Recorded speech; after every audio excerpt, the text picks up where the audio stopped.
Introdução do livro A Mão Esquerda da Escuridão, por Ursula K. Le Guin.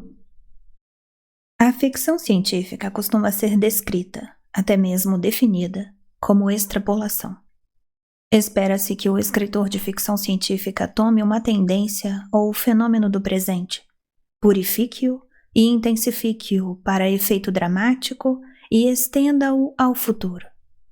Se isto continuar, eis o que acontecerá. Faça uma previsão. O método e os resultados assemelham-se aos do cientista que alimenta ratos com grandes doses de suplementos purificados e concentrados, a fim de prever o que pode acontecer às pessoas que comem aquilo em pequenas doses e por um longo período. O resultado parece ser quase sempre, inevitavelmente, câncer. Assim se dá com o resultado da extrapolação. Obras de ficção científica estritamente de extrapolação em geral chegam mais ou menos onde chega o Clube de Roma, em algum ponto entre a extinção gradual da liberdade humana e a extinção total da vida na Terra. Isso talvez explique por que muitas pessoas que não leem ficção científica a descrevam como escapismo, mas, quando questionadas mais a fundo, admitem que não leem ficção científica porque é muito deprimente. Qualquer coisa levada a seu extremo lógico torna-se deprimente, quando não cancerígena. Felizmente, embora a extrapolação seja um elemento da ficção científica, não se trata, de forma alguma, de sua essência. A extrapolação é racionalista e simplista demais para satisfazer a mente criativa, seja a do leitor ou a do escritor. Variáveis são o tempero da vida. Este livro não é uma extrapolação. Se você quiser, pode lê-lo, assim como outros livros de ficção científica, como um experimento mental. Digamos, diz Mary Shelley, que um jovem médico crie um ser humano em seu laboratório. Digamos, diz Philip K. Dick, que os aliados tenham perdido a Segunda Guerra Mundial. Digamos que isto ou aquilo seja assim ou assado e vejamos o que acontece. Numa história concebida desse modo, a complexidade moral própria do romance moderno não precisa ser sacrificada, nem existe nela um beco sem saída inerente. O pensamento e a intuição podem mover-se livremente dentro de limites estabelecidos pelas condições da experiência e que, na verdade, podem ser muito amplos. O objetivo do experimento mental, termo usado por Schrödinger e outros físicos, não é prever o futuro. Na verdade, o experimento mental mais famoso de Schrödinger acaba mostrando que o futuro, no nível quântico, não pode ser previsto, mas descrever a realidade, o mundo atual. A ficção científica não prevê, descreve. Previsões são feitas por profetas, de graça, por videntes, que geralmente cobram um honorário e, portanto, são mais respeitados em sua época do que os profetas, e por futurólogos, assalariados. Previsões são o trabalho de profetas, videntes e futurólogos. Não são o trabalho de romancistas. O trabalho do romancista é mentir. A meteorologia diz como vai ser a próxima terça-feira, e a Rand Corporation diz como vai ser o século XXI. Não recomendo que você procure por tais informações com escritores de ficção científica. Eles não têm nada a ver com isso. Tudo o que tentam fazer é dizer como eles são, como você é, o que está acontecendo, como está o mapa agora, hoje, neste momento. A chuva, o sol, olhe, abra os olhos, ouça, ouça. É isso o que os romancistas dizem, mas eles não dizem o que você vai ver e ouvir. Tudo o que podem dizer é o que viram e ouviram durante sua vida neste mundo, um terço dela dormindo e sonhando, e outro terço contando mentiras. A verdade contra o mundo. Sim, certamente.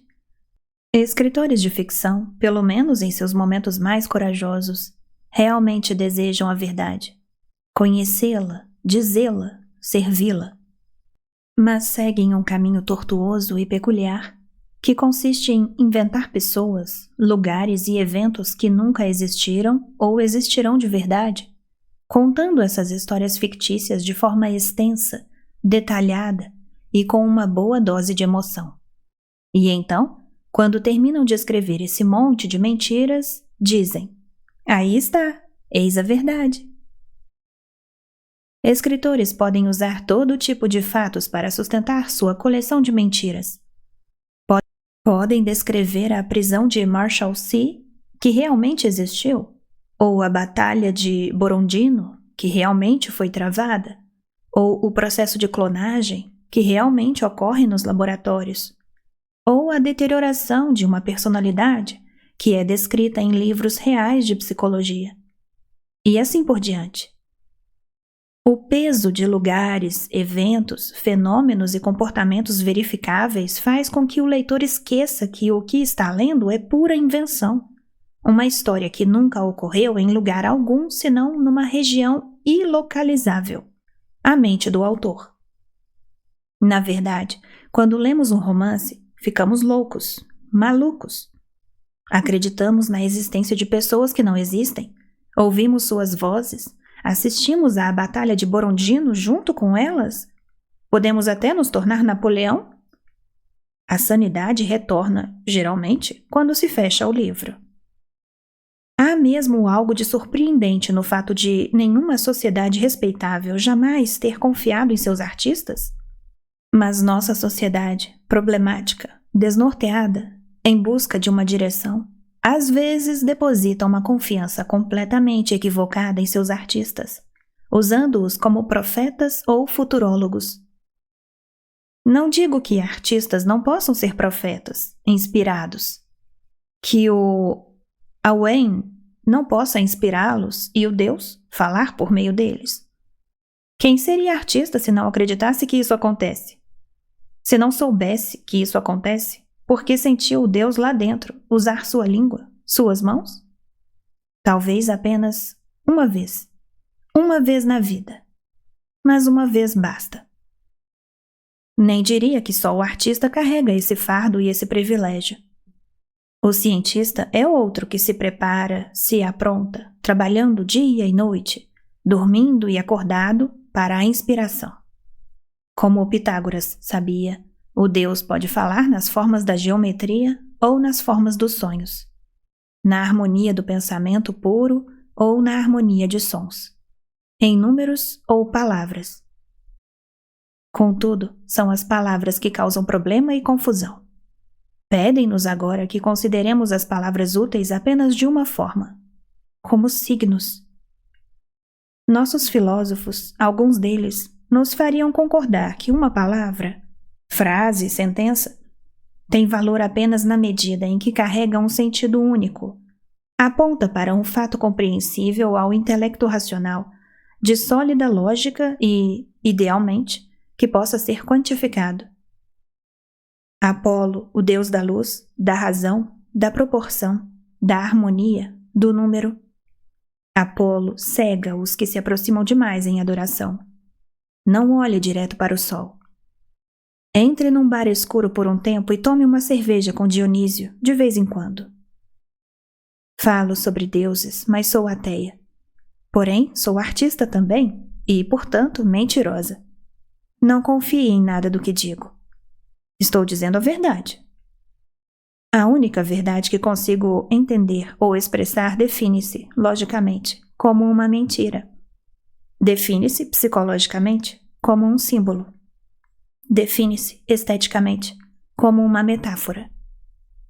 Oh, é ótimo quando me convidam para participar de congressos futurológicos em que a ciência de sistemas mostra seus gráficos grandiosos e apocalípticos. E me pedem para dizer aos jornais como será a América, digamos, em 2001. E todas essas coisas. Mas é um erro terrível.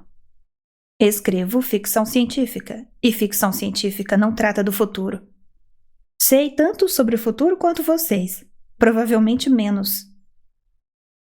Este livro não é sobre o futuro. Sim, ele começa anunciando que se passa no ano ecumênico 1490-97. Mas com certeza você não acredita nisso. Sim, de fato as pessoas lá são andrógenas. No entanto, isso não significa que eu esteja prevendo que todos seremos andrógenos dentro de 1 milênio, mais ou menos. Ou anunciando que acredito, sim, que deveríamos, ora bolas, ser andrógenos. Estou apenas observando, da maneira peculiar, tortuosa e experimental própria da ficção científica, que, se você olhar para nós em certos momentos, dependendo de como está o tempo lá fora, já somos andrógenos. Não faço previsões nem passo receitas. Descrevo. Descrevo certos aspectos da realidade psicológica à maneira do romancista, que é inventando mentiras elaboradas e circunstanciais. Ao ler um romance, qualquer romance, temos de saber perfeitamente bem que a coisa toda é absurda, e então, enquanto lemos, acreditar em cada palavra. Finalmente, quando terminarmos, podemos descobrir, se o romance for bom, que estamos um pouco diferentes do que éramos antes da leitura, que fomos, de alguma forma, transformados, como se tivéssemos conhecido um rosto novo ou cruzado uma rua que nunca cruzáramos antes. Mas é muito difícil dizer exatamente o que aprendemos, como fomos transformados. O artista lida com o que não pode ser dito em palavras. O artista cujo meio é a ficção faz isto em palavras. O romancista diz em palavras o que não pode ser dito em palavras. Palavras, então, podem ser usadas de maneira paradoxal, pois possuem, juntamente com um uso semiótico, um uso simbólico ou metafórico. Palavras também têm som, um fato em que os positivistas linguísticos não demonstram interesse.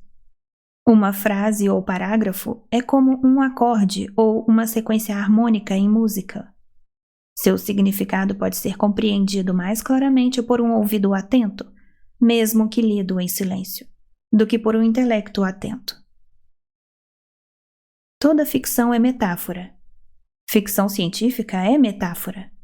O que a separa de formas mais antigas de ficção parece ser o uso de novas metáforas, tiradas de alguns grandes dominantes de nossa vida contemporânea. Ciência. Todas as ciências. Entre elas a tecnologia e as perspectivas relativista e histórica. A viagem espacial é uma dessas metáforas, assim como a sociedade alternativa, a biologia alternativa. O futuro também. O futuro, em ficção, é uma metáfora. Uma metáfora do quê? Se eu pudesse responder sem metáforas, não teria escrito todas estas palavras, este romance. E Jane Liai nunca teria sentado à minha escrivaninha e usando toda a tinta da fita da minha máquina de escrever para informar a mim e a você, um tanto solenemente, que a verdade é uma questão de imaginação.